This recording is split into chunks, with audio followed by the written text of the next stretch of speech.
Yeah, inkululeko my brother. Congratulations to Kaizer Chiefs. Yeah, inkululeko mina mawenze kahle ngiyagaya.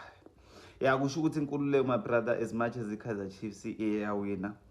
Yeah, we all thought Mamelodi Sundowns was gonna win this one. Yeah, mara nkululeko I blame lengwenya uDonald Trump. Yeah, kusho ukuthi inkululeko Mamelodi Sundowns iyashawa ilento yama-tariffs. Yeah, inkululeko iyabakhawatha kakhulu. Yeah, because they are the best team in Africa, if not in the world. Yeah, if I reality Nkululeko don't go what. Yeah, mara Nkululeko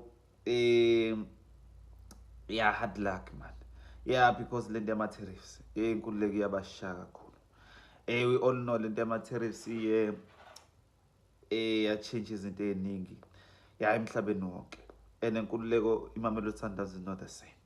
Yeah, that's not the Mamelodi Sundowns that I know. Yeah, if uyibuka kahle game, Nkululeko uzobona kwi-backline. Yeah, kwi-midfielder. Yeah, that's not the same Mamelodi Sundowns that we know. And I blame ama tariffs. And Nkululeko i-Kaizer Chiefs iyathatha advantage. Hayi shit.